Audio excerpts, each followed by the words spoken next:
Vendredi 19 septembre 2025, mesdames et messieurs, bienvenue dans ce bulletin d'information sur la radio-télévision communautaire RTC que nous démarrons par le ministère des Mines et de la Géologie qui organise des journées portes ouvertes dans toutes les régions du Sénégal dans un contexte où le pays intensifie le contrôle de ses ressources naturelles.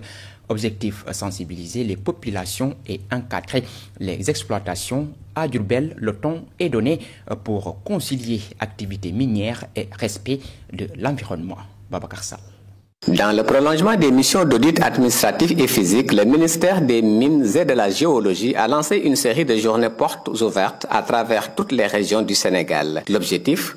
Sensibiliser les exploitants, les requinquérants et les promoteurs à une exploitation responsable et durable des ressources minières. Dans la région de Diourbel, on a une seule exploitation, un seul permis d'exploitation de petites mines au niveau du département de Bambey.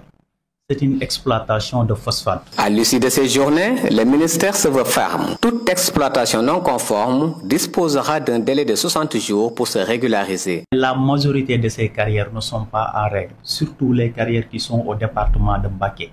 C'est pour cela que le ministère a décidé pendant ces journées de sensibiliser toutes les exploitations de carrières pour une régularisation. Selon ce même code, deux grandes catégories d'exploitation sont reconnues. Il y a des substances qu'on classe comme des substances de carrière et d'autres substances qu'on classe comme des substances de mine. La mission principale des directions régionales du ministère est justement de veiller à la régularité de toutes les exploitations, qu'elles soient énergétiques ou minières. On contrôle les activités d'extraction, mais on contrôle aussi le recouvrement des redevances minières. Et pourtant, malgré son rôle central, cette direction régionale reste largement méconnue du grand public. On va continuer la sensibilisation. Des initiatives comme celle-ci permettront à terme de renforcer la transparence et de rapprocher davantage le ministère des Mines et de la Géologie des citoyens.